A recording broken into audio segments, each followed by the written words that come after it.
Good morning, Bucknutters. Welcome to the Bucknuts Morning 5 here on Monday, March 25th, 2024. I am Dave Biddle. Very happy to be joined by Dan Rubin.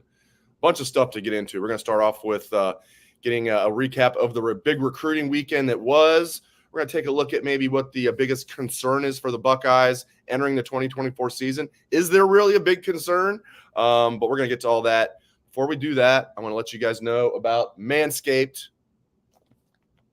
This episode is brought to you by the spring cleaning champions, Manscaped. This season, make sure to groom your carpets and the drapes with the leaders in below-the-waist grooming. Manscaped's Lawnmower 5.0 is the best on the market. Watch your confidence bloom like the springtime flowers. Embrace the season and join the 10 million men worldwide who trust Manscaped with our special offer. Go to manscaped.com, use code BUCKNUTS for 20% off plus free shipping. Spring cleaning doesn't just apply to the nether regions. Get the full grooming experience with Manscaped's signature Beard Hedger and Pro Kit Handyman electric face shaver. Whether you're looking to craft your signature look or clean up that neckline, these are always the right tools for the job. Highly recommend this. I was not a big fan of electric razors. This gets the job done like it's the real razor, straight to skin. So highly recommend it. And you guys get a great deal. Get 20% off and free shipping with the code BUCKNUTS at manscaped.com. That's 20% off and free shipping with the code BUCKNUTS at manscaped.com. Nothing like a little spring cleaning. Nothing like a big recruiting weekend. Mr. Dan Rubin, good to see you as always. Give the good folks, they can get on just bucknuts.com and just read Bill Kurlick's story. But give the good folks a little Cliff Notes recap of the big recruiting weekend that was, Mr. Rubin. I'll go into as much specifics as Bill will let me, because as we know, that's premium content. You got to get on there and get yourself a subscription to follow the dean and all of our other recruiting content, second to none. Yeah, huge weekend with spring practice rolling and the scrimmage this past weekend, if you can even call it that. They want to have guys in. Most important thing, I think, for this show is to note that Team Sanchez was here. Devin Sanchez and his family was here, spent plenty of time with Tim Walton, and looking good as ever. Always strikes me how tall Devin is when he poses for the pictures. You're talking about a corner. It's become trendy to start to try to list corners that push it to 6'2", so you can probably get an extra 0 on your contract. Devin's is legit. He is a legit 6'2" in shoes for sure. I think the other interesting, and I just texted a source about this, so let's check real quick. Okay, that's what I thought. All right, quarterback recruiting. Jared Curtis, this is 2026 now. 2025 quarterback recruiting, done deal. Head out to Bell Fountain if you need to plan a weekend in the fall, and you can yes. see the future. Yes. Probably a bed and breakfast around there. Work it all out. Maybe get a Buckeyes game in. Who knows? Jared Curtis was an offered 2026 quarterback. He committed to Georgia over the weekend. I know 2026 commitments maybe not worth too much right now, but a quarterback committing to Georgia is certainly a big domino to follow Jared Curtis. Many think he's the best in the class. It's really early for that. But Ohio State offered a Floridian, Dia Bell, who came visited late last week from Fort Lauderdale American Heritage High School. We've had success there. And then also over the weekend, they offered Jonas Williams from Frankfort, Illinois, Lincoln Way East. So you've got two new quarterbacks to focus on here in 2026. My understanding is Corey Dennis was really big in the Jared Curtis recruitment. So when he boogied, that probably pulled them off that a little bit. Lord knows you can get back in on that if need be. Quarterback recruiting, I mean, if you just look at the guys they're recruiting now, they're literally just going from the top of the board that they have and moving their way down. It's been an impressive list. So 2026, start focusing on Dia Bell and Jonas Williams. Other guys that were here, Maxwell Roy, a big-time defensive lineman from Pennsylvania. Khalik Lockett, big-time wide receiver and a 5-star who, like every 5-star receiver, is giving them a good long look. Guys to also focus in, Cole Breeler, defensive lineman from the Hun School in New Jersey, which is notable to me because the first place I ever carried the football, first carry, broken ribs. Not good. Anyway, he's a stud. If you see him, he passes the look test for a tough defensive tackle. And if you listen to his words, he sounds very excited about Ohio State. Defensive back Kanoa Winston from Gonzaga High School in D.C. That high school is getting a little bit of pub now because it is the high school of Caleb Williams and Olu Fashanu in the WCAC. Really good football. Defensive back looks like he's more like a guy who kind of your modern defensive back, maybe not as tall, but safety corner hybrid type. That's high quality football. Very impressive. Linebacker Elijah Barnes from Dallas as they go back to Texas and try and get that done.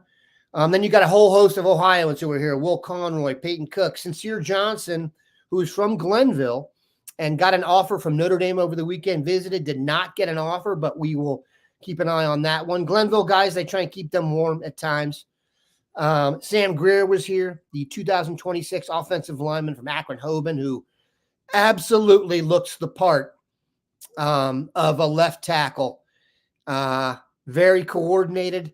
As you know, I'm a hoops nerd. He was the starting center last year's state championship basketball team from Hoban and was very impressive. Battled injuries, but he's already got an offer. He's a guy definitely want to keep an eye on. Cody Haddad is the last guy I wanted to mention. Cody Haddad is a safety from Ignatius. Congratulations to Ignatius for winning the Division I state basketball title over the weekend. First time in like 22 years. Centerville. Yeah. I shouldn't say that. Yeah, the creek coming through. Division II went to Kettering Alter, and we were going for the first Dayton double in Division I and II, which would immediately be followed by everyone complaining that the tournament is held in Dayton, and that's why they won. Didn't happen. Go Alter and my guy Charlie Yule, the Yule family, the first family of Dayton basketball. Cody Haddad, defensive back at Ignatius, verbally committed to Wisconsin, but has an offer from Ohio State. Visited over the weekend. Kind of an interesting cat. I don't think they had a better vibe on him after the weekend. If you follow Bill's stuff, he kind of marches to the beat of his own drummer in a good way. So we shall wrap it up with that. Can be happy to talk about any of them. And Alpha Buckeye, I agree with you. I don't think public schools and basketball should play against private schools, but I'm from the D.C. area, and that's how we do it there. Dave, there you go. I appreciate that, Dan. Great recap there. And again, for further details, get on Bucknuts and read Bill Kurlick's excellent reports, plural. All right. Biggest question mark / biggest concern entering the 2024 season. This is a loaded roster. I just love looking at it. It's hard to find a big concern. Is it as simple as saying right side of the offensive line? Although talking to Coach Day last week, he thinks Josh Fryer, is a second-year starter, had a great offseason. They seem pretty confident in him, but still, we got to see it first. Luke Montgomery would be a first-year starter if he plays, right guard, if he wins that job. Tegra is in the mix there at right tackle. If Tegra looks good, they could always move Josh Fryer inside to right guard. Is it the right side of the line? Is it quarterback? What's your biggest concern entering this season?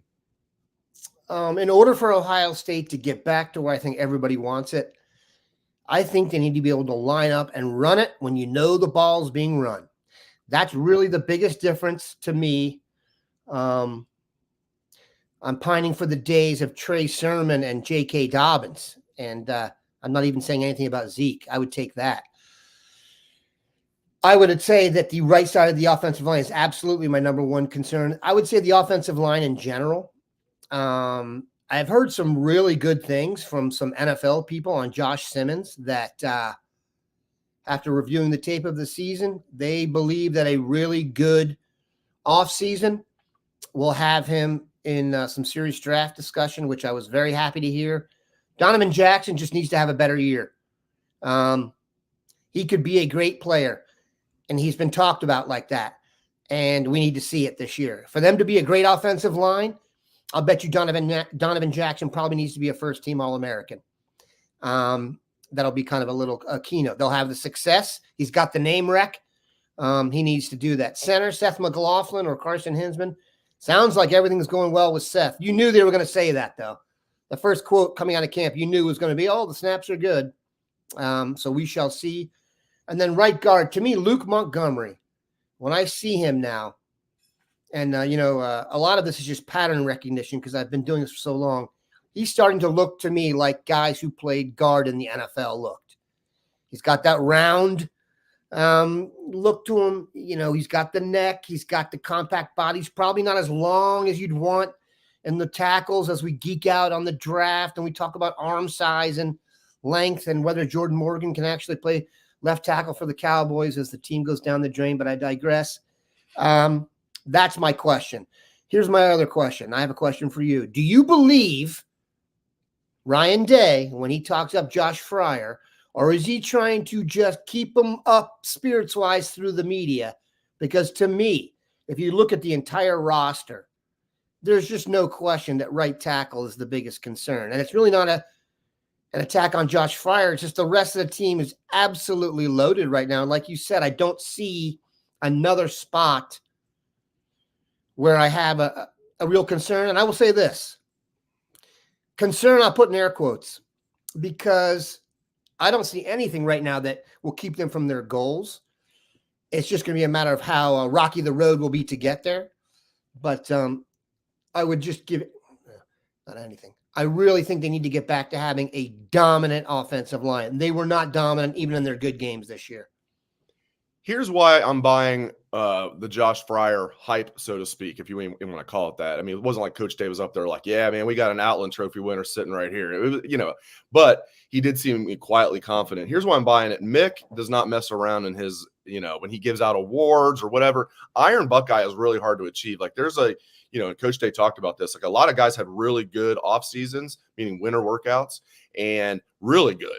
Still didn't get Iron Buckeye. Only 3 guys on the entire team got it. And I don't think they would just throw Josh Fryer a bone. He was one of the guys that got it. Davis Nigbanosin and Sonny Styles were the others. And Davis Nigbanosin, you see him, he's kind of wiry, but he's tall corner. He is just ripped. You can just tell that he's one of these guys that likes after practice to be walking around without a shirt. Hey, I do the exact same thing. Me too. He is shredded. I'd go to class like that. Sonny Styles is, for those guys that get Iron Buckeye. So anyway, not to dive too deep in the weeds there, but that's why I'm buying the Josh Fryer hype. He's got that year of experience under his belt. They've always been kind of high on him. Even going when he was that jumbo lineman, that's sick. That's kind of like the year before when you're that extra lineman, then the next they're grooming you to be a starter. Last year it was Luke Montgomery. Donovan Jackson had a year doing that. Josh Fryer had a year doing that. So I am buying Josh Fryer as a 5th-year senior. He's Iron Buckeye. He's working his butt off. He's a big boy with long arms. He fits the mold. Yeah, we got to see it first. And I'm not sitting here saying that he's arrived. I am buying it. I don't think it's, and you know me, Dan, I like calling out, I feel like my BS meter is pretty good usually. And I don't mind saying when I think something is BS, like don't pay any attention to this. But I really do. I think I take Coach Day at face value that Josh Fryer's coming on, and not that he's won the job yet, but we'll see what happens there. But yeah, I agree with you. It's got to be the right side of the line, specifically right tackle. No, I won't say that. Specifically the right side of the line. They got to figure out, is Luke Montgomery championship level right guard? Is Josh Fryer championship level right tackle? Is Tegra in the mix? They've got to figure that out. All right. Our guy, Josh Pate, I tell you, he is sourced up. He's not just pulling stuff out of his backside, but he's not reporting probably like, I don't know. He's probably not reporting like, I don't know, 75% of what he knows. Like he's giving you just a little taste. The latest is, we told you it's going to be portal gone wild when it opens. He's hearing this from really good sources. And the latest one, Josh is reporting, quote, a major program will lose an entire position group and replenish with starters from other teams. And he's talking about like a major program will lose it. This is just one of many examples. He's just giving an example of why this is going to be crazy. Now, we have people on Bucknuts who started this thread. Oh no, could this be Ohio State? No, this is not Ohio State. Okay, these guys don't all come back. The brotherhood is real. You can kind of I've seen people kind of make fun of it. These guys don't all come back if that's not real. Now, I'm not stupid. The NIL had to be right. That's a huge reason they came back. You can say that's the number one reason, and then the brotherhood. And well, the guys that came back were not first-round picks, probably. I think Denzel Burke might have been, but maybe not.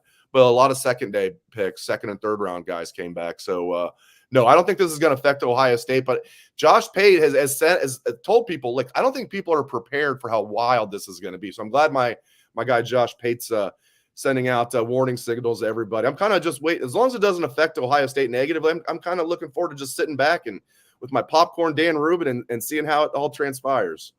Here's my thing with Josh Pate too, who does, if there's a better college show besides this one, I don't know what it is, but here's what I really love about Josh. Josh goes and does these interviews on campus with people, and Josh likes to get in the weight room. I don't know if you knew that. Yes. He leans into it, man. He wore a black T-shirt to sit with the Kansas State coach, and he's clearly more jacked than the guy. And I'm telling you something. There aren't a lot of people in the world who defer to people that are bigger than them. When you sit with a football coach and you're that jacked, he's not going to be as sarcastic with you as he might have been. There's a certain respect for the weight room, and he doesn't mess around, by the way. It's not like he leans into it, man. And let me tell you something. I'll bet you Josh Pate's, what do you mention, 400, somewhere around there? Has to. It's like a Davis and Igbinosun. I mean, Josh is more burly than Igbinosun. Igbinosun's wiry, but Josh likes to wear tight shirts. Like, he does. I would take it a step further. I just wouldn't wear shirts at all. Like, yeah, I mean, Josh is just he doesn't miss a day in the weight room, and he wears those tight shirts, tight pants.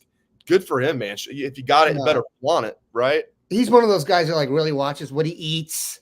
He can tell you about like complex carbohydrates and stuff. I don't got time for that crap. All right. Obviously. Thank you very little. Me too. I meant. Yes. We're a team. We're a team here, Dan. We're a team. Look, I've never said I didn't have a face for radio and a body to go with it. So there's a reason Dave and I fought off taking this thing to video for half a decade. Another digression. But I would love to see it. My assumption is I have to assume that the entire position group is wide receiver, just because if you're talking about moving everybody out and then moving everybody in, I really hope for someone's sake it's not the offensive line or defensive line. That would be goofy. Right. Yeah. Yeah, I'm going to predict that it's somewhere in the southern part of the country and that it's wide receiver. But I have no fear of that being Ohio State whatsoever. This is the last stop, man. This is not where you go if you're on your last hope. This is where you go to fine-tune stuff and get to the pros and get paid both times. Right. That's right. I did a story this morning on Bucknuts about the young defensive tackles. I'm going to have an item in the boarding house today.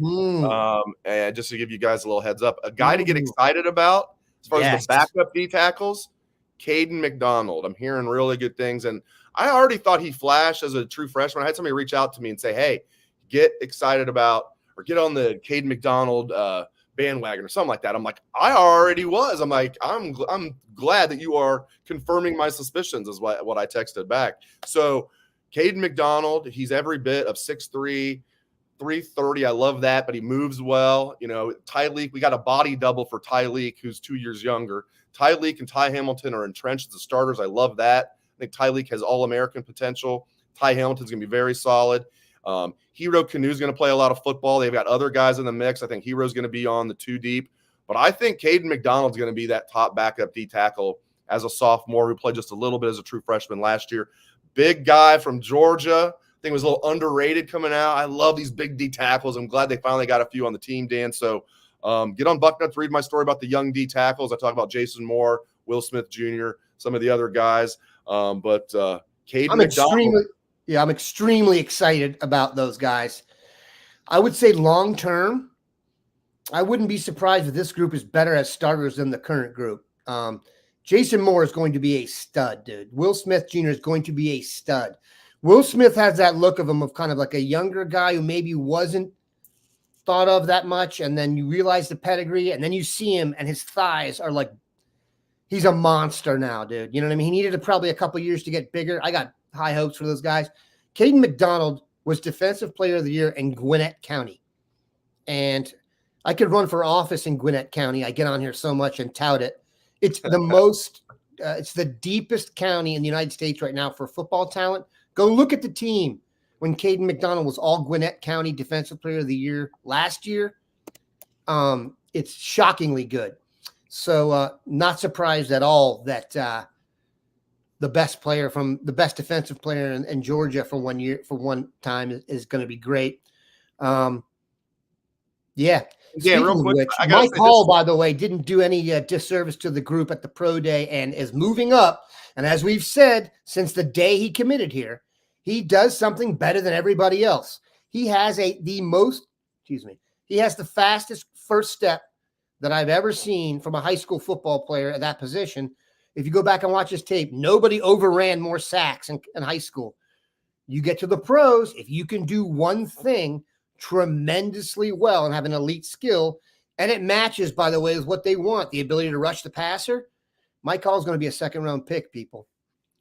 This is how deep Georgia is, the state of Georgia. There used to be a debate. I almost hate bringing it up because there used to be a legit debate, like, outside of what was the top 3 recruiting states, Florida, Texas, California. There was a debate between Ohio and Georgia as the net. Florida, Texas, right, California, and then there was a debate, a legit debate. I'm talking like 25 years ago. Like who's like number 4? Is it Georgia or Ohio State? Ohio?